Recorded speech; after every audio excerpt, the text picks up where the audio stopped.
Hello दोस्तों, कैसे हैं आप। दोस्तों आज हम बात करने वाले हैं वर्ग 1 के आवेदन डेट की, एग्जाम डेट की, और साथ में एक कन्फ्यूजन भी दूर करने वाले हैं। जो कि कहा यह जा रहा है कि जिस विषय में आपने स्नातक किया है उसी विषय में आपके स्नातकोत्तर होना चाहिए। तो यहाँ पर डाउट आ जाता है कि जो बीएससी वाले हैं, जो बीकॉम वाले हैं, यदि उन्होंने एमए इंग्लिश कर लिया है तो क्या उसमें वो आवेदन कर पाएंगे कि नहीं कर पाएंगे, आखिर नियम क्या कहता है। और साथ में हम जानेंगे कि एलाइड सब्जेक्ट क्या होता है, क्या वो भी आवेदन कर पाएंगे और किस आधार पर कर पाएंगे, वो सभी जानकारी मैं इसमें शेयर करने वाला हूं। तो सबसे पहले देखते हैं कि आपके आवेदन कब से शुरू होंगे और एग्जाम डेट जो है वो क्या रखी गई है। दोस्तों ये एग्जाम कैलेंडर आपको ईएसबी की साइट पर मिल जाएगा। यहाँ पर यदि आप देखेंगे तो उच्च माध्यमिक शिक्षक पात्रता परीक्षा वर्ग 1 की जो संभावित परीक्षा माह है वो है दिसंबर 2025, और यहाँ पर जो एप्लीकेशन जारी की तिथि है वो है आपकी 15/10/2025। दोस्तों यहाँ पर आपको दिसंबर 2025 मानकर अपनी पात्रता परीक्षा की तैयारी करनी है।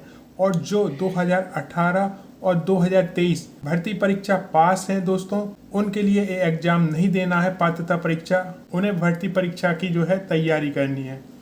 भर्ती परीक्षा आपकी फरवरी 2026 के बाद हो सकती है। दोस्तों अब हम जानते हैं कि इसमें आपके कैसे सब्जेक्ट कॉम्बिनेशन डिसाइड किया गया है। जहाँ पर उच्च माध्यमिक शिक्षक मुख्य विषय के साथ 6 विषयों की सूची दी गई है।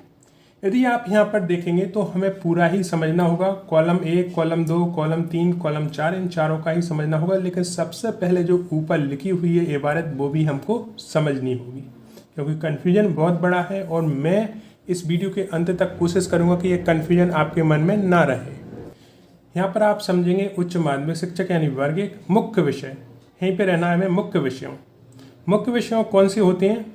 कॉलम नंबर 1 में तो आपके क्रमांक दिए, कॉलम नंबर 2 में आपके मुख्य विषय दिए गए। मुख्य विषय क्या होते हैं, पहले हमें मुख्य विषय समझना है। गणित ये आपका मुख्य विषय है, रसायन शास्त्र ये आपका मुख्य विषय है, जीव विज्ञान ये आपका मुख्य विषय है। नीचे चलते हैं इसमें धीरे धीरे।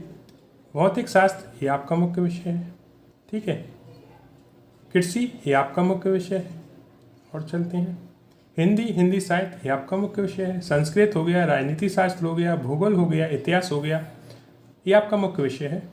समाजशास्त्र हो गया, ये आपका मुख्य विषय है। गृह विज्ञान ये आपका मुख्य विषय, यानी कि लिस्ट बहुत लंबी है तो यहाँ तक हम रुक जाते हैं। कॉलम नंबर 2 में हो गए आपके मुख्य विषय। यहाँ पर देखिए मुख्य विषयों के सह विषयों, यहाँ पर के लगा सह विषयों, यानी इसके अंतर्गत आते हैं सह विषय। इन विषयों से आपने किया है तो आपको स्नातक में ये विषय नहीं चाहिए, वो मैं आगे बताऊंगा क्यों नहीं चाहिए। पहले हम ये देख लेते हैं सह विषय। सह विषय जो है कॉलम नंबर 3 में दिए गए हैं, ठीक है। मुख्य विषय के जो सह विषय हैं वो यह लिस्ट दी गई है, ठीक है। अब हमें कॉलम नंबर 4 भी समझना है। स्नातक स्तर पर अनिवार्य विषय, ठीक है। मान लो आपने मुख्य विषय से पीजी किया हुआ है तो आपको ना तो सह विषय से कुछ लेना देना है और ना स्नातक के विषय से कुछ लेना देना है। क्यों लेना देना नहीं वो मैं आपको आगे बताऊंगा।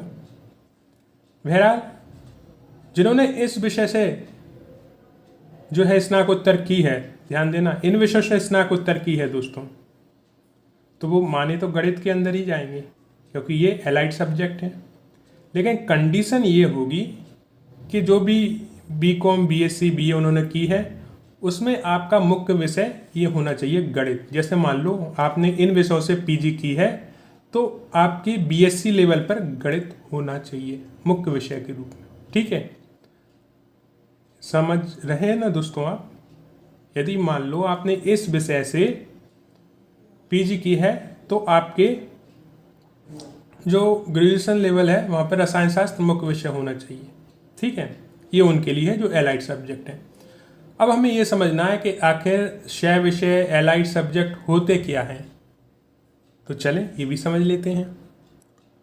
तो दोस्तों इसको ध्यान से आपको समझना है। जैसे यूजी और पीजी में कई विषयों के साथ उनकी शाखाएं भी पढ़ाई जाती हैं, ठीक है। एक तो हो गया मेन विषय, फिर जो एलाइड सब्जेक्ट हैं वो उनकी शाखाएं कहलाती हैं, ठीक है। अब यदि उनकी शाखाएं पढ़ रहे हैं, मेन सब्जेक्ट आपने पढ़ा ही नहीं है, तो जाहिर सी बात है कि आपके ग्रेजुएशन में वो मेन सब्जेक्ट होना चाहिए। और यदि आपने मेन सब्जेक्ट से ही पीजी की है, उसकी शाखाओं में नहीं गए हैं, तो फिर वो मान्य है। आगे चलें दोस्तों, और भी क्लियर हो जाएगा। इन्हें सह विषय या एलाइड सब्जेक्ट कहा जाता है। मेन विषय की जो शाखाएं होती हैं उन्हें एलाइड सब्जेक्ट या सह विषय कहा जाता है। सरकारी और गैर सरकारी कॉलेज और यूनिवर्सिटी में आर्ट्स, कॉमर्स और साइंस फैकल्टी में ये विषय शामिल है। नेट और सेट में भी ये विषय मान्य है दोस्तों, जो एलाइड सब्जेक्ट हैं। एलाइड सब्जेक्ट क्या होते हैं उनके विषय में भी थोड़ा सा बता दूं। जैसे कि केमिस्ट्री में मैथ, बॉटनी, कॉमर्स और इकोनॉमिक्स आदि सभी पारंपरिक पाठ्यक्रम है दोस्तों। मूल के साथ एलाइड सब्जेक्ट भी यूजी और पीजी होता है। पहले ये होता था कि ये मूल सब्जेक्ट में ही आप जो है पीजी कर सकते थे, जैसे केमिस्ट्री में, मैथ में, बॉटनी, कॉमर्स और इकोनॉमिक्स। अब इनकी शाखाएं आ गई हैं, तो ये पारंपरिक पाठ्यक्रम तो है ही मूल विषय के साथ, लेकिन एलाइड सब्जेक्ट भी यूजी और पीजी इनमें जोड़ दिया गया है। जैसे कि केमिस्ट्री में एप्लाइड केमिस्ट्री, एनवायरमेंटल केमिस्ट्री और फार्मा केमिस्ट्री एलाइड सब्जेक्ट हैं जो कि केमिस्ट्री के अंदर ही आते हैं। बॉटनी में माइक्रोबायोलॉजी, बायोटेक्नोलॉजी और बायोकेमिस्ट्री सह विषय यानी कि एलाइड सब्जेक्ट कहलाते हैं। गणित में बात करें तो अप्लाइड मैथमेटिक्स, इंडस्ट्रियल मैथ और इंजीनियरिंग मैथ एलाइड सब्जेक्ट के अंतर्गत आते हैं दोस्तों। यानी कुल मिलाकर यहाँ पर 4 कॉलम हैं। मैं फिर से कहूँगा, पहले में तो क्रमांक है, दूसरे में मुख्य विषय है। यदि मुख्य विषय से आपने पीजी या स्नातकोत्तर किया है तो आप तीसरे और चौथे कॉलम में जा ही नहीं, क्योंकि ये कॉलम आपके किसी काम की नहीं है। आप मेन सब्जेक्ट में मैथ किया हुआ है, या फिर आपने रसायन या फिर हिंदी, संस्कृत, उर्दू, उनसे आपने जो है पीजी किया हुआ है। आपके स्नातक में कोई भी सब्जेक्ट रहा हो उससे कोई भी लेना देना है ही नहीं। अब आपको कब जाना है तीसरे कॉलम में, जब आपने इन विषयों के साथ जो है, यहाँ पर पूरी की पूरी लिस्ट दी गई है, इन विषयों के साथ जो है आपने पोस्ट ग्रेजुएशन यानी स्नातकोत्तर किया है, तो फिर मूल विषय के रूप में आपके पास ये जो दूसरी कैटेगरी में दिए गए हैं ये होना चाहिए आपके स्नातक में। ठीक है। अब मान लो कोई बीकॉम वाला, पीएससी वाला हिंदी, संस्कृत, उर्दू, इंग्लिश से एमए किया हुआ है, तो क्या वो मान्य है कि नहीं है? बिल्कुल मान्य है दोस्तों। यहाँ पर आप देखेंगे हिंदी और हिंदी साहित्य, ठीक है, इससे आपने यानी कि लिटरेचर होना चाहिए, या फिर संस्कृत साहित्य यानी कि लिटरेचर होना चाहिए, इंग्लिश तो इंग्लिश लिटरेचर होना चाहिए। ये आपने किया हुआ है तो आप चाहे बीएससी हो, बीकॉम हो, चाहे कुछ भी किया हो, वो मान्य है दोस्तों। अब मान लो हिंदी से आपने जो है स्नातक किया नहीं है, लेकिन उसके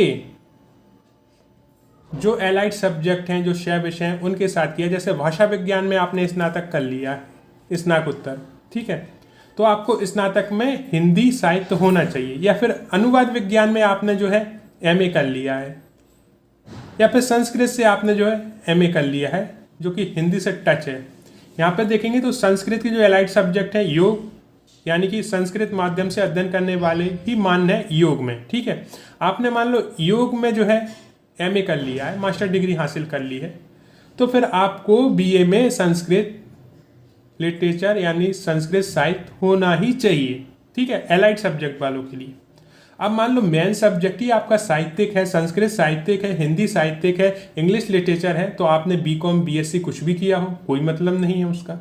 मान लो कि ग्रेजुएशन लेवल पे आपके पास हिंदी था ही नहीं, लेकिन आपने मूल सब्जेक्ट जो है हिंदी साहित्य, उससे मास्टर डिग्री हासिल कर रहे हैं, वो मान्य है। अब इसका एक और उदाहरण आपको बहुत अच्छा मिलेगा कि बहुत से लोग बीकॉम वाले थे जो कि पिछले बार सिलेक्ट हुए हैं हिंदी से, क्योंकि बहुत से बीकॉम वालों ने हिंदी से एमए किया था, आज उनकी ज्वाइनिंग हो चुकी है। बहुत से बीएससी वालों ने इंग्लिश में एमए किया था, आज उनकी ज्वाइनिंग हो चुकी है, क्योंकि उन्होंने मूल विषय, मुख्य विषय से किया था स्नातक, ना कि एलाइड से। यहाँ पर एलाइड कब काम आता है कि आपने मुख्य विषय को छोड़ दिया है और एलाइड को पकड़ा है, तो वहाँ पर एक कंडीशन है, वहाँ पर ये बिल्कुल कंडीशन है एलाइड सब्जेक्ट वालों को, सह विषय वालों को, कि जो आपका स्नातक लेवल पर वो विषय होना चाहिए। अब मैं आपको एक और क्लियर कर दूं, क्योंकि हो सकता है कि अभी भी क्लियर ना हो पाया हो। मेन सब्जेक्ट हो गया, इससे एमए किया है, तो आपको ग्रेजुएशन में सब्जेक्ट देखने की आवश्यकता नहीं है। अब यदि मेन सब्जेक्ट नहीं पकड़ा है, एलाइड सब्जेक्ट पकड़ा है, स्नातकोत्तर सब्जेक्ट आपने लिया है, तो बिल्कुल आपको यहाँ पर देखना होगा कि कहीं हम इन सब्जेक्टों से तो नहीं बैठे हैं, एलाइड सब्जेक्ट से। यदि हाँ, तो फिर आपको स्नातक में वो सब्जेक्ट चाहिए ही चाहिए। स्नातक में तभी आप स्नातकोत्तर में वो सब्जेक्ट आपके मेन सब्जेक्ट में मान्य होगा। मान लो किसी ने भाषा विज्ञान से जो है मास्टर डिग्री ले ली है और हिंदी से आवेदन करने जा रहा है, और मान लो कि स्नातक लेवल पे वो विषय उसके साहित्यिक हिंदी नहीं है, तो वो अमान्य कहलाएगा दोस्तों, ठीक है। लेकिन किसी ने मेन हिंदी लिटरेचर से, हिंदी साहित्य से ही एमए किया है, और चाहे वो बीकॉम से हो, बीएससी किसी भी फील्ड से हो, वो मान्य हो जाएगा, ठीक है दोस्तों। तो इससे ज़्यादा क्लियर शायद ही मैं समझा सकूं, क्योंकि हर एक चीज़ आपके सामने क्लियरिटी के साथ रखी है।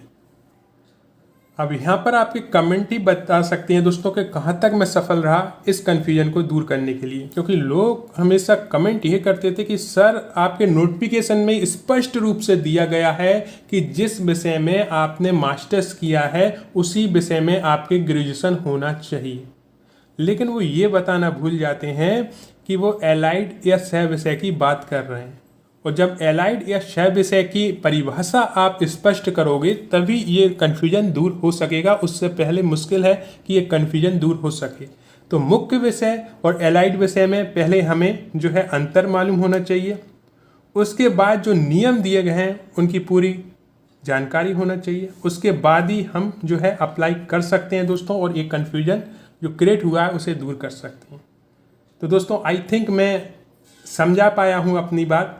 यदि हाँ तो कमेंट बॉक्स में जरूर लिखें। आपने इस वीडियो को देखने के लिए इतना समय निकाला, उसके लिए दिल से धन्यवाद।